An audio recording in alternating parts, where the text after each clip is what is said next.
Baik, kita telah memperlihatkan, kita telah menyaksikan garis besar tema yang akan kita bahas pada sore hari ini. Selanjutnya, baiklah kita akan mendengarkan sambutan dari Ketua Sekolah Tinggi Filsafat Seminari Pineleng, Dr. Gregorius Dwi Wibowo Hertanto. Baik, terima kasih. Christian adalah Ketua BEM Badan Eksekutif Mahasiswa kita. Terima kasih sudah menjadi MC untuk pertemuan kita. Dan terima kasih juga kepada semua peserta pada sore hari ini yang ikut bergabung di dalam webinar kita. Mungkin bagi teman-teman sudah tidak asing lagi dengan webinar yang diadakan oleh Ikatan Alumni. Nah, sekarang STF sendiri yang mulai mencoba membuat seminar-seminar yang di-online-kan seperti ini. Dan memang terima kasih sekali karena pengalaman belajar dari alumni-alumni juga STF diperkaya. Nah, pada hari ini kita kebetulan merayakan, sebenarnya perayaannya sudah awal bulan Januari yang lalu, Pastor Cardo 40 tahun imamat. Ya, saya sebagai Ketua STF bersama-sama dengan seluruh Sivitas Akademika mengucapkan selamat kepada Pastor Cardo. Dan juga secara gereja dunia, kita juga merayakan hari ini pesta bertobatnya Santo Paulus. Dan kita tahu hari ini adalah akhir dari pekan doa sedunia untuk mendoakan bagi persatuan umat Kristiani seluruh dunia. Dan saya kira hari ini tepat untuk membuatnya seminar seperti sekarang ini dengan tema persahabatan.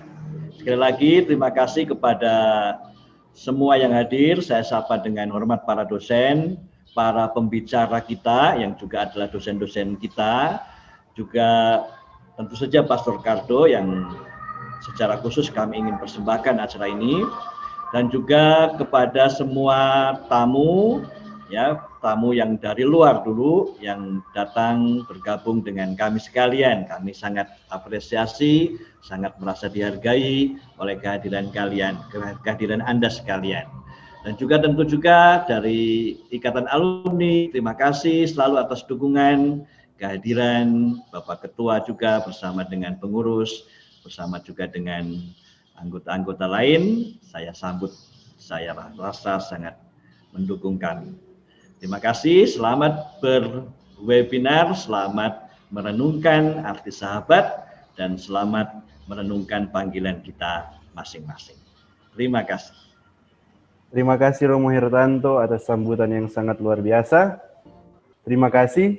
Baiklah, pada kesempatan ini saya akan memberikan kesempatan kepada moderator kita, Pastor Igo Velerubun, untuk memimpin seminar dengan tema Persahabatan dalam Percakapan para Teolog dan Filsuf Sekolah Tinggi Filsafat Seminari Pineleng. Kepada Pastor Igo, dipersilahkan. Baik, terima kasih atas kesempatan yang diberikan. Apakah Anda mendengar saya? Halo? Ya, kedengaran, Pastor. Oke. Bisa, kedengaran. Selamat sore semua dan salam persahabatan.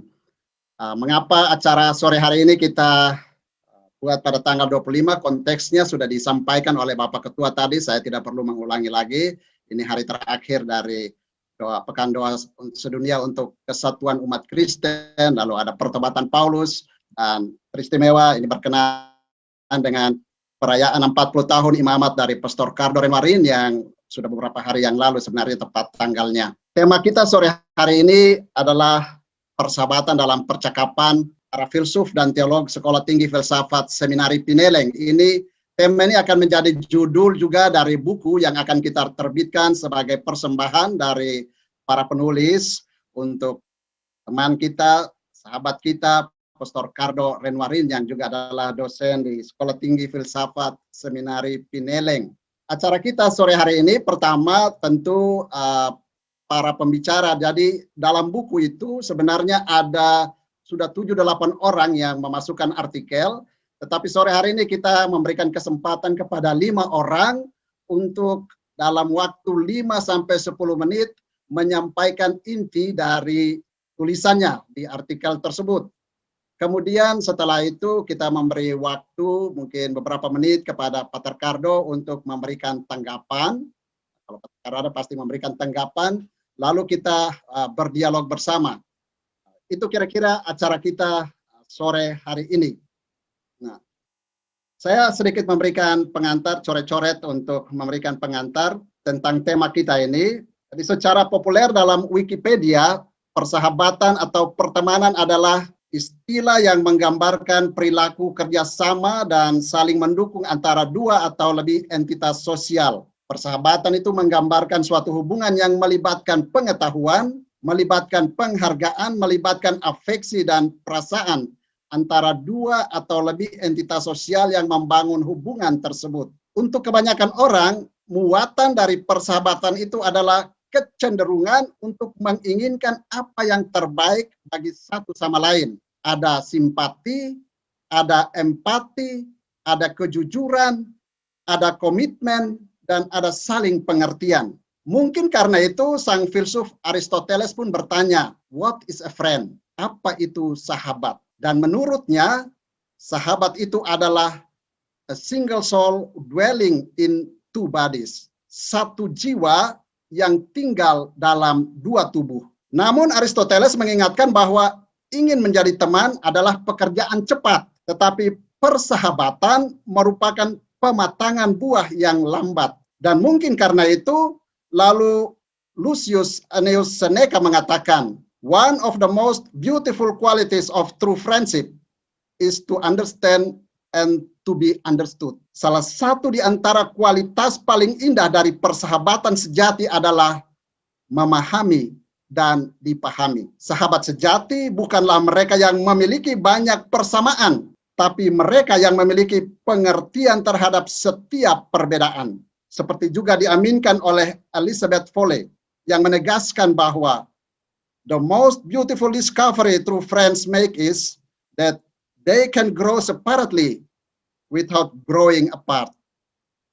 Penemuan terindah yang dilakukan teman sejati adalah bahwa mereka dapat tumbuh secara terpisah tanpa terpisah. Persahabatan itu indah dan menantang. Karena itu Woodrow Wilson mengatakan bahwa persahabatan itu merupakan satu-satunya perekat yang akan menyatukan dunia.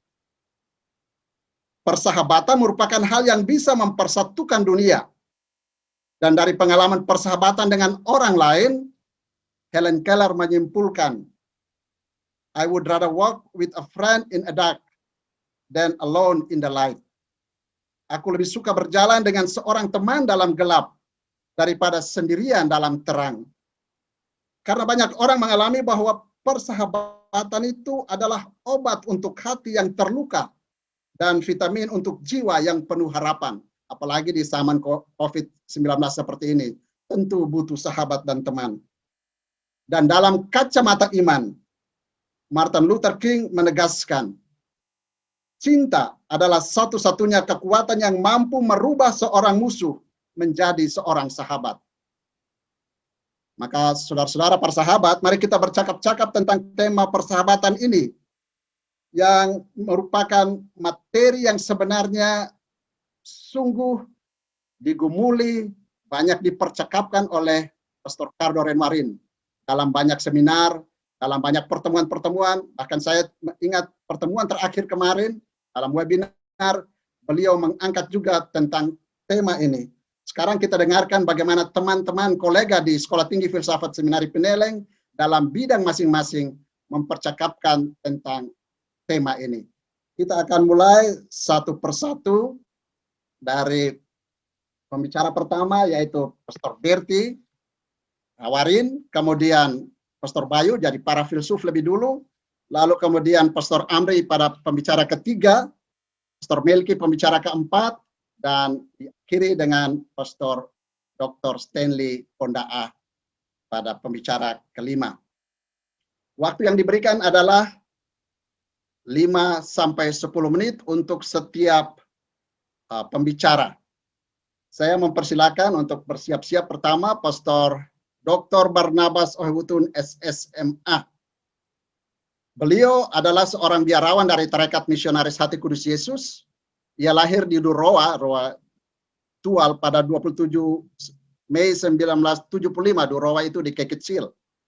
Meraih gelar S1 pada tahun 2000 di Sekolah Tinggi Filsafat Seminari Pineleng, gelar MA 2010 dalam bidang filsafat diperolehnya dari University of Santo Thomas Manila, Filipina. Gelar S3 diperoleh dari Sekolah Tinggi Filsafat Triakoro, Jakarta tahun 2019. Dan sejak tahun 2010 mengajar filsafat di Sekolah Tinggi Filsafat Seminari Pineleng. Saat ini Pastor Dr. Barnabas Ohebutun SSMA menjabat sebagai Wakil Ketua 1 Phuket 1 bidang akademik. Beliau akan mengantar kita untuk melihat bagaimana persahabatan menurut Konfusianisme. Saya persilakan Pastor Berti untuk memulai. Terima kasih atas kesempatan yang diberikan kepada saya. Dan saya minta itu untuk share screen, materi, PowerPoint yang telah saya siapkan. Baik para peserta seminar yang terkasih, selamat sore dan selamat berjumpa. Mengingat waktu yang diberikan hanya 5-10 menit, maka saya akan membaca apa yang sudah saya siapkan dalam bentuk PowerPoint. Tema yang diangkat atau yang saya tulis itu persahabatan menurut Konfusianisme. Nah, tujuan dari artikel ini atau tulisan ini selaras dengan apa yang disodorkan oleh Pastor Cardo untuk direnungkan bersama ialah memahami atau menjelaskan konsep persahabatan dari perspektif pemikiran Konfusianisme. Secara khusus dari dua pemikir utama Konfusianisme itu Confucius dan Mencius. Nah, untuk mencapai tujuan itu maka ada 3 bagian yang akan dibahas. Bagian pertama itu kita akan melihat apa kata tradisi Cina tentang persahabatan. Kemudian yang kedua, apa yang dikatakan Konfusianisme, khususnya Confucius dan Mencius tentang persahabatan. Dan bagian ketiga itu secara khusus diangkat tentang persahabatan kaum terpelajar yang menurut Peng Wang itu awal mula dibentuk oleh beberapa murid dari Confucius. Yang pertama, tentang tradisi Cina tentang persahabatan, sebuah gambaran singkat. Nah, kata bahasa Cina untuk sahabat ialah Pengye. Kata ini terdiri dari 2 kata itu Peng dan Yu. Kata Peng sendiri memiliki 3 pengertian. Pertama-tama, Peng menunjuk pada sekelompok atau kawanan burung yang terbang bersama. Dari sini, lalu muncul pengertian bersama sebagai satu ikatan. Ya. Lalu yang kedua, kata Peng itu menunjuk pada bantuan, teristimewa bantuan yang diberikan oleh seorang hamba atau bawahan kepada tuan atau atasannya. Dan di sini kata Peng merujuk pada relasi hierarkis antara seorang tuan dan seorang hamba. Lalu yang ketiga, Peng itu menunjuk pada orang yang berguru pada guru yang sama atau orang yang tamat dari sekolah yang sama. Dan lazimnya ketika orang berguru pada guru yang sama atau keluar tamat dari sekolah yang sama, mereka akan membentuk sebuah persahabatan karena ikatan kedekatan dari sekolah atau guru yang sama. Nah, sementara kata Yu juga memiliki 3 pengertian.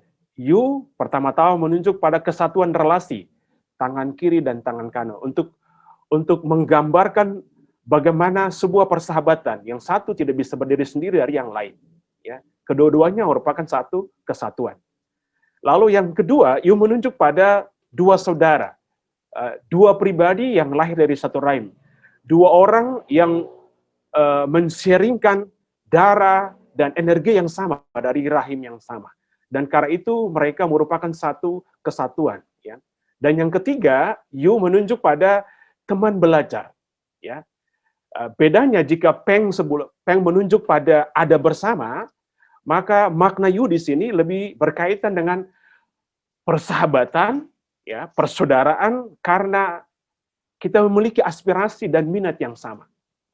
Dan karena itu lalu orang mengikat persaudaraan.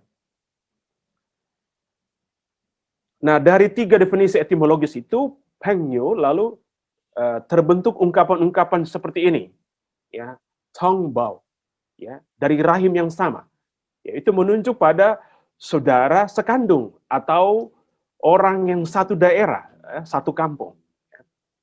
Lalu ungkapan lain ada sokcia, ya, tangan dan kaki, yaitu menunjuk pada berada bersama untuk satu sama lain. Ya. Misalnya tangan kiri, ya, untuk tangan yang kanan, dan tangan kanan untuk tangan kiri untuk menunjukkan kesatuan sebagai saudara. Dalam bahasa Cina, kalau kita melihat ungkapan-ungkapan tadi, 2 ungkapan tadi, maka tubuh atau organ tubuh itu memiliki peranan penting. Karena lazimnya tubuh dipakai sebagai medium sarana untuk menggambarkan, menjelaskan, ya, kedalaman, ya, kedekatan, intimitas sebuah persahabatan, ya, persahabatan yang tulus, persahabatan yang jujur, ya, itu lazimnya digambarkan dengan memakai kata-kata yang berkaitan dengan organ atau tubuh manusia, ya. Seperti saya menunjuk beberapa 2 contoh di sini, misalnya fei wu zi qiao, ya. Berarti persahabatan paru-paru untuk menunjukkan orang yang dekat, ya. Kita menyebutnya dengan soulmate atau sahabat jiwa, ya. Atau ungkapan lain, ya, sin sin xiang zin, ya. 2 hati 1 irama, ya. Untuk menggambarkan juga kedekatan, ya, sebuah persahabatan dari 2 orang atau lebih.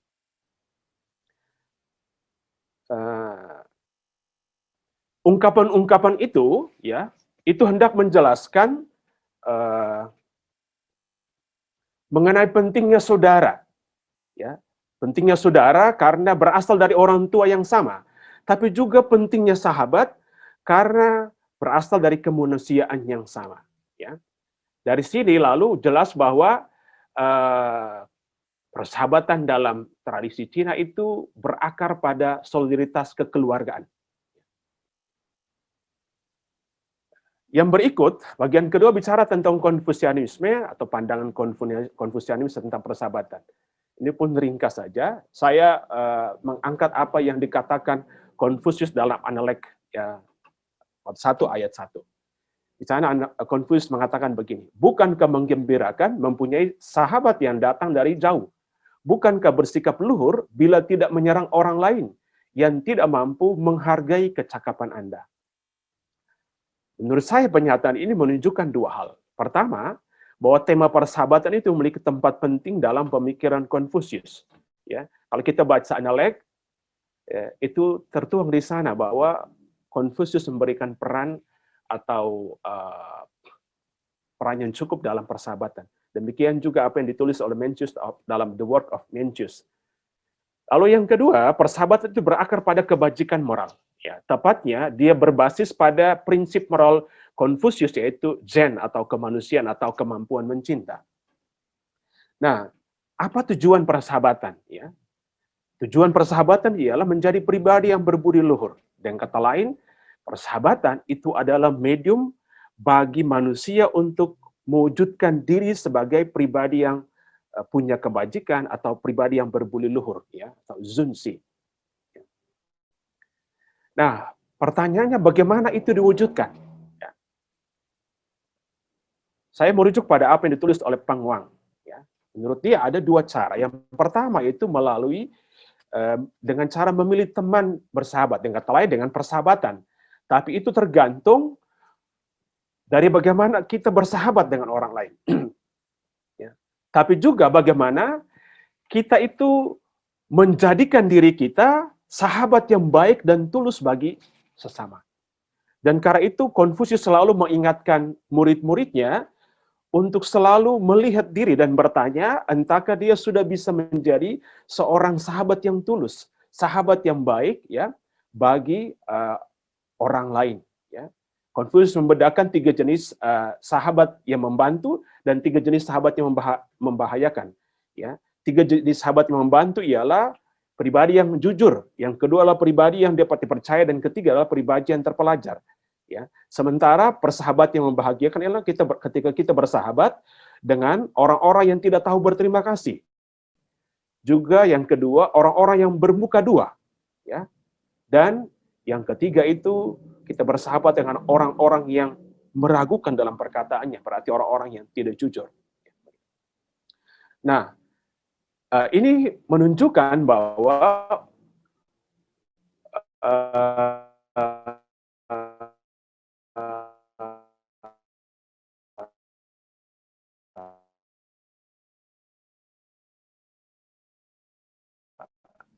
atau memiliki mampu peran. Jika dia sungguh-sungguh mau menjadi sahabat bagi orang lain, dan sebaliknya orang lain juga menjadikan dirinya sahabat, ya, yang baik juga bagi sesamanya. Lalu yang berikut, syarat kedua ialah dengan memilih tempat lingkungan di mana kita tinggal. Dan karena itu misalnya diceritakan bahwa Mencius itu, ya, ibu Mencius itu bahkan atau keluarga Mencius itu harus berpindah 3 kali, ya, hanya untuk menemukan tempat yang baik supaya Mencius kecil itu bisa bertumbuh, berkembang dengan baik karena menemukan lingkungan yang baik yang bisa mendukung perkembangan diri Mencius menjadi seorang pribadi yang baik dan serentak menjadi sahabat yang baik. Ya, awalnya mereka tinggal di pasar, kemudian berpindah ke dekat kuburan, dan yang terakhir mereka pindah ke sekolah. Nah, di lingkungan sekolah itulah Ibu Mencius merasa bahwa itu tempat yang baik, lingkungan yang baik yang berkontribusi baik bagi perkembangan diri Mencius. Nah, lalu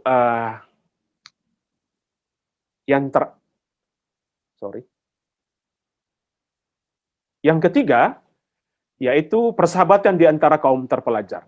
Ya, persahabatan ini menurut Ping Wang terbentuk karena kesamaan minat dan status sosial. Ya.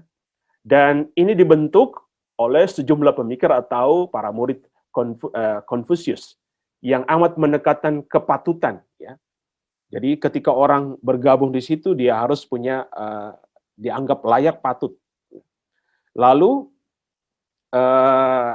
landasannya ada 2 dalam membangun persahabatan di antara kaum terpelajar, yaitu keutamaan moral Konfusius, yaitu Zen, kemanusiaan atau kemampuan mencinta. Kemudian yang kedua itu aspek pragmatis. Ping Wang menulis bahwa kaum terpelajar itu menemukan bahwa untuk menjadi seorang pegawai pemerintah itu tidak semudah yang dibayangkan. Jadi meskipun mereka itu punya kemampuan yang baik, ya, kecerdasan, tapi tanpa punya relasi, maka akan sulit bagi mereka untuk meraih status yang baik atau lulus. Maka demi menjamin kelulusan atau bisa meraih status sebagai seorang pegawai pemerintah, maka mereka harus menjamin relasi yang baik dengan orang lain. Jadi di sini aspek pragmatis kegunaan itu dijadikan juga landasan. Bentuknya bagaimana? Dengan cara antara lain mereka menghabiskan waktu untuk menulis, ya, melukis, bermain catur, bermain musik, dan lain sebagainya. Ya, di mana terungkap di sana minat-minat yang membantu mereka untuk bisa berkembang sebagai sahabat satu sama lain. Nah, kesimpulan, keluarga adalah titik pangkal menjalin dan mengembangkan persahabatan. Dan karena itu, persahabatan dalam konteks tradisi Cina, bahkan juga Konfusianisme itu sering dikritik sebagai persahabatan yang bercorak keluarga sentris. Nah, meskipun sering dikritik seperti itu, tapi Konfusianisme memberi ruang yang luas untuk persahabatan, karena persahabatan itu dijadikan sebagai sarana untuk mewujudkan Zen, atau sarana untuk menjadikan seseorang itu menjadi pribadi yang berbudi luhur, ya, pribadi yang berkebajikan.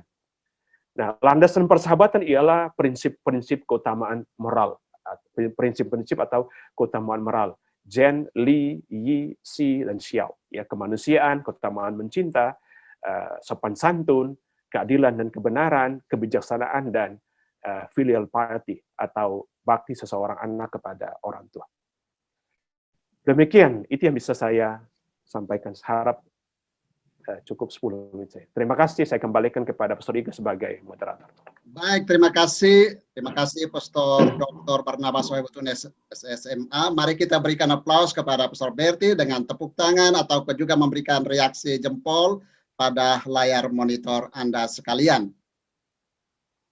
Ketika Pastor Berti memaparkan akhirnya tadi, saya lalu teringat kepada pesan dari orang-orang tua-tua di KEI sana, bahwa kalau kamu bergaul dengan seorang yang suka mencuri, kamu itu akan menjadi pencuri. Kalau kamu bergaul dengan seorang yang rajin, kamu pasti akan rajin. Jadi anak yang rajin. Kalau kamu belajar bergaul dengan seorang yang pintar, yang pandai, kamu juga mungkin akan menjadi pintar dan pandai. Sekali lagi terima kasih Pastor Berti atas pencerahan yang diberikan kepada kita sekalian. Kita masuk kepada pembicara yang kedua, Pastor Bayu, Antonius Bayu Nurjanto SSMA, akan mengantar kita untuk berdiskusi tentang persahabatan dalam konteks relasi intersubjektif.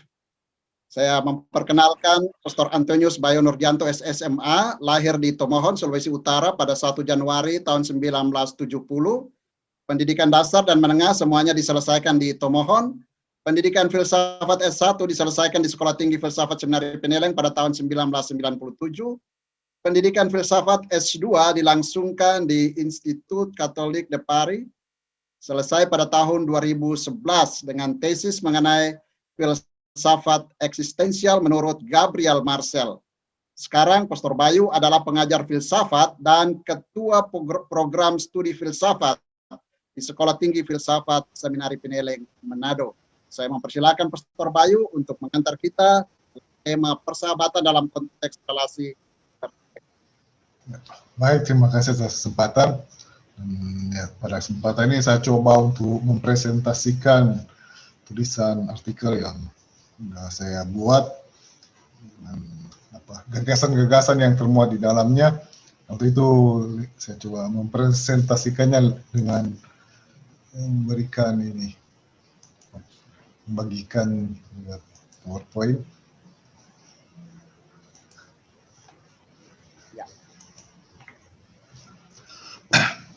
Jadi ya, tulisan itu berjudul persahabatan dalam konteks atau sebenarnya dalam konteks relasi intersubjektif. Dan ya, di sana lebih mau menunjukkan bagaimana itu bentuk persahabatan itu dialami dan terjadi begitu. Sehingga di sana lebih mau menunjuk hubungan satu dengan yang lain. Nah, pertama-tama gagasan yang mau diangkat di sini dalam apa yang dituliskan, pertama itu dari saya sendiri yang memikirkan bahwa dalam persahabatan itu seakan-akan nampak ada dua gagasan yang bisa ditunjukkan. Pertama itu tentang yang menunjuk gagasan berkaitan dengan ideologi persahabatan.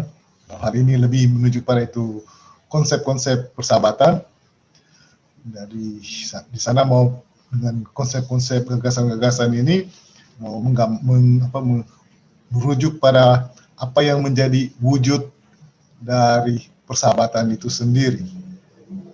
Kemudian yang kedua itu bagaimana persahabatan menunjuk pada itu eksplorasi, aspek eksplorasi. Yang saya melihat ini sebagai bagian dari bagaimana wujud nyatakan persahabatan itu sendiri. Sehingga dari dua hal ini yang saya coba melihat ini persahabatan itu sendiri.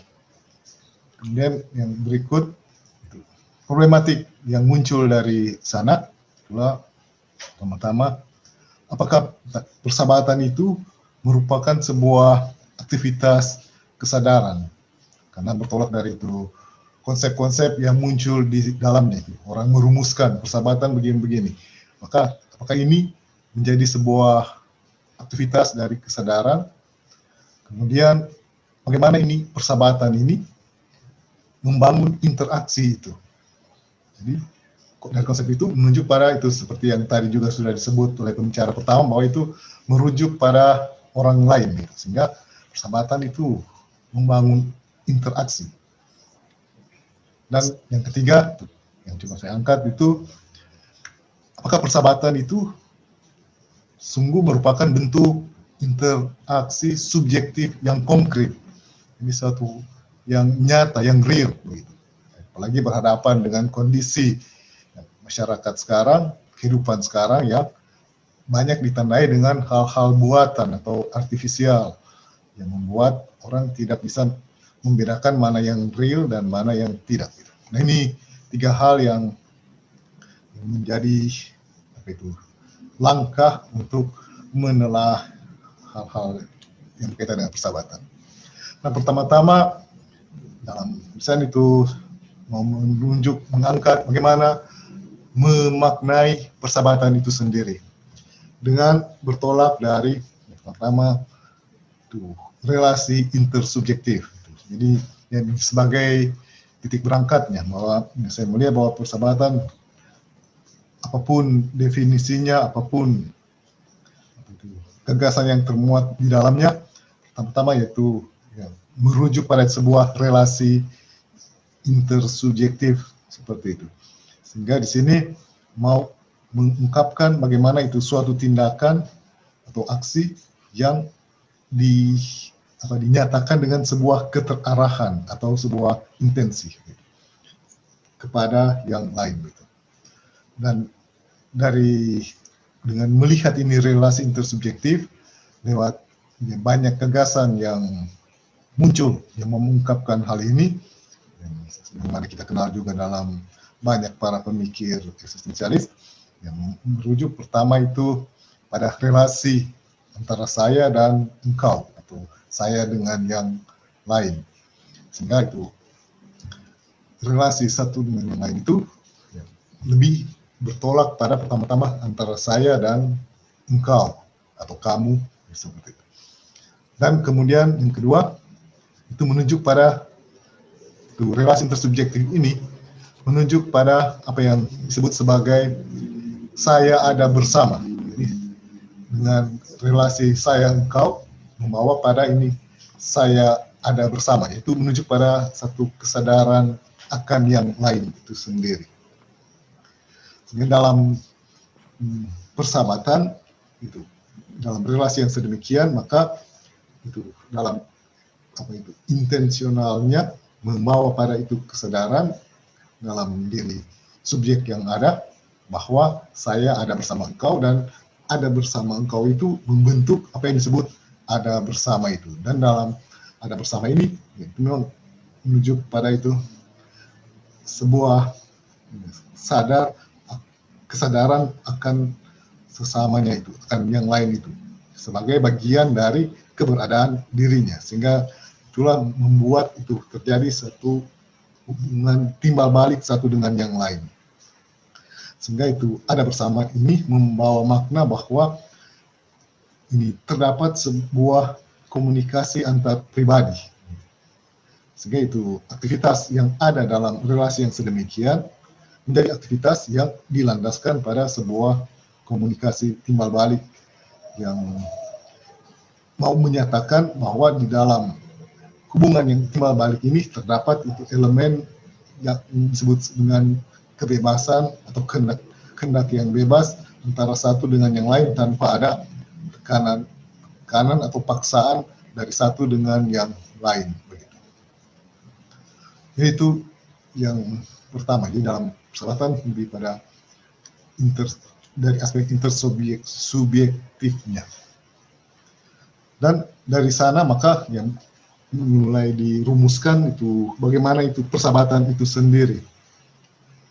Sehingga itu apa yang oleh banyak rumusan-rumusan yang mengatakan bahwa hubungan intersubjektif itu adalah sebagai saya engkau, maka di sini dilihat bahwa ini relasi saya engkau ini adalah gambar atau wujud atau bentuk dari sebuah persahabatan. Dan mengapa dikatakan bahwa ini relasi saya engkau ini menjadi wujud persahabatan?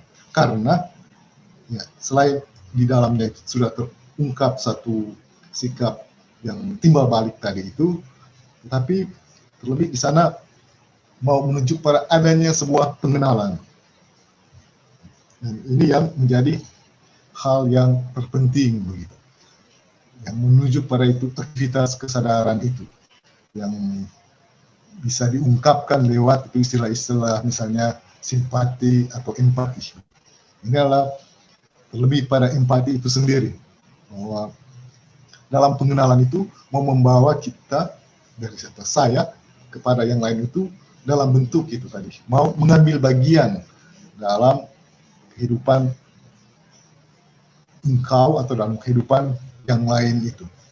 Maka dari situ ada bentuk pengenalan. Tanpa pengenalan ini, pengenalan akan pribadi satu dengan akan keberadaan satu dengan yang lain itu, maka itu relasi saya engkau itu akan menjadi sebuah, ya bisa disebut menjadi sebuah relasi mekanik begitu. Tetapi persahabatan tidak menunjuk pada sebuah relasi mekanik, tapi menunjuk pada ya sebuah pribadi tadi itu intersubjektif itu, relasi persahabatan yang intersubjektif. Maka di sana terbentuk itu pengenalan yang didasarkan pada ini, simpati dan empati itu.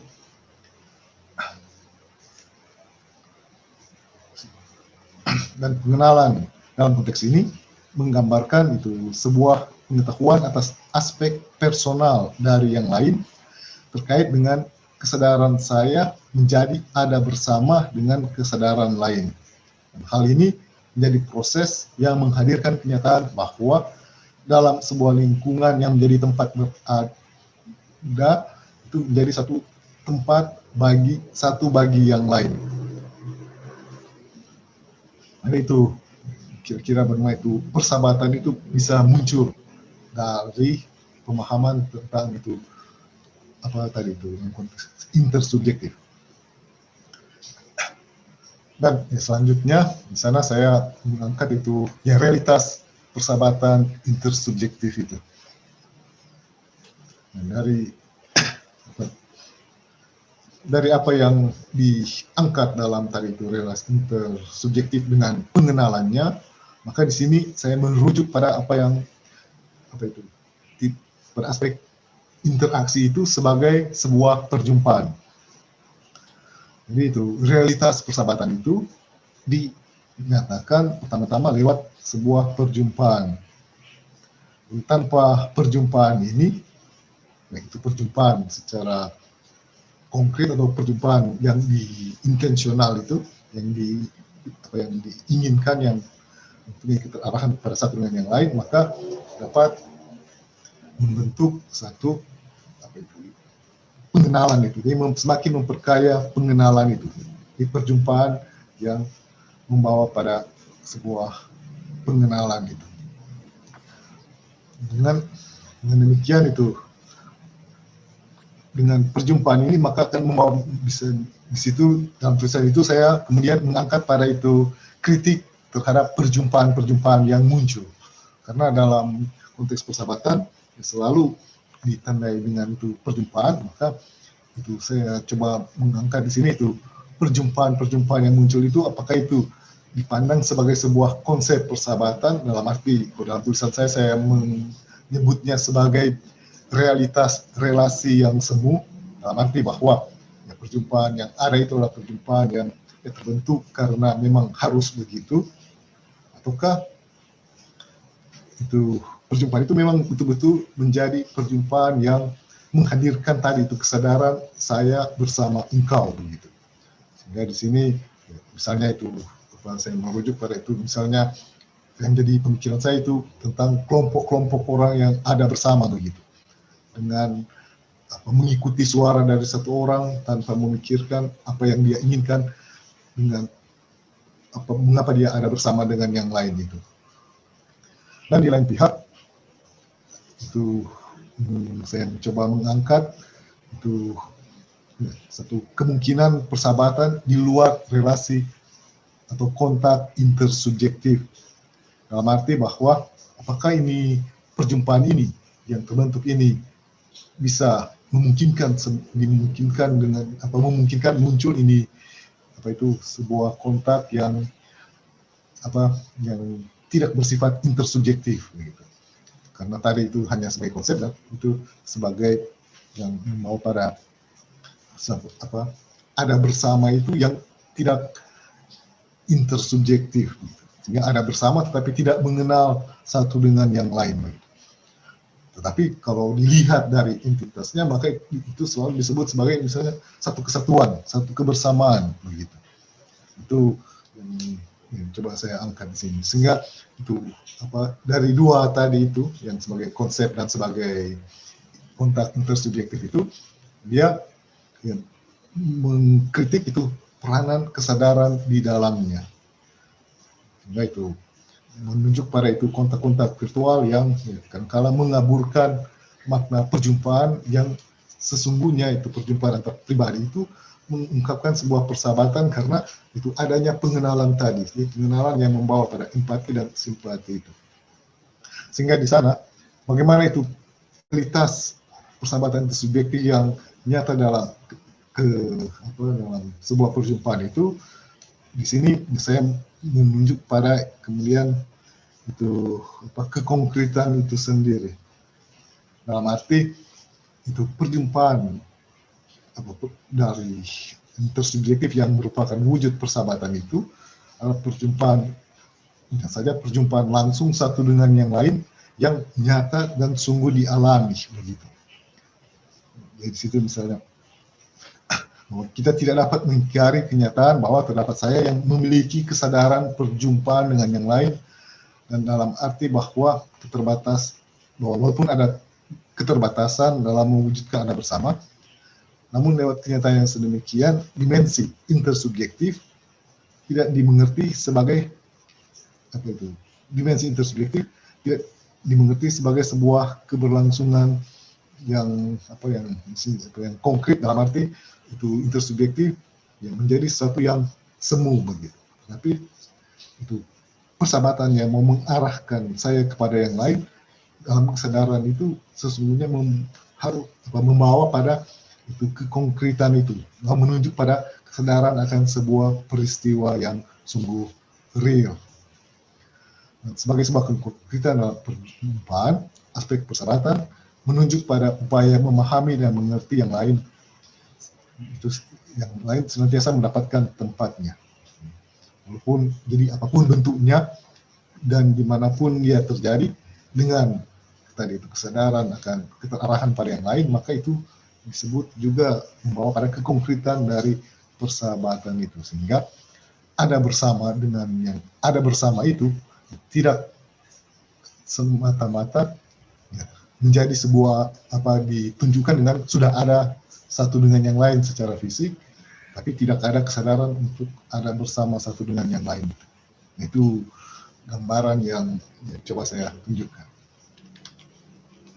Kemudian terakhir, di situ entah sebagai kesimpulan atau apa, saya coba mengangkat itu beberapa rumusan yang bisa menyimpulkan itu semua.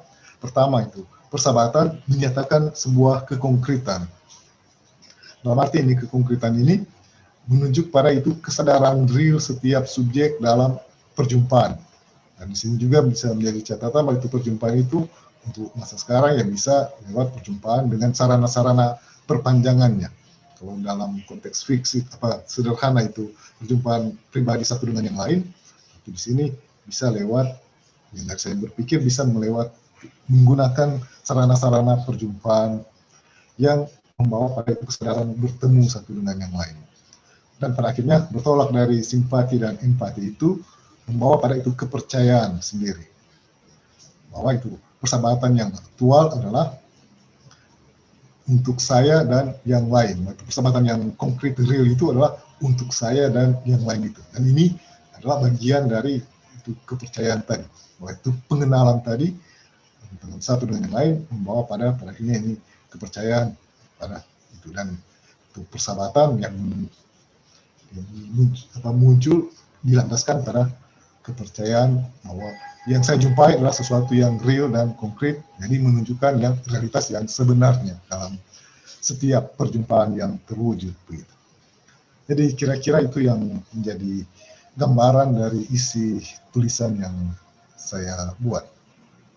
Terima kasih. Baik, terima kasih Pastor Bayu. Mari kita berikan aplaus untuk Pastor Bayu dengan reaksi tepuk tangan ataupun memberikan jempol pada layar monitor Anda sekalian. Lagi terima kasih Pastor Bayu.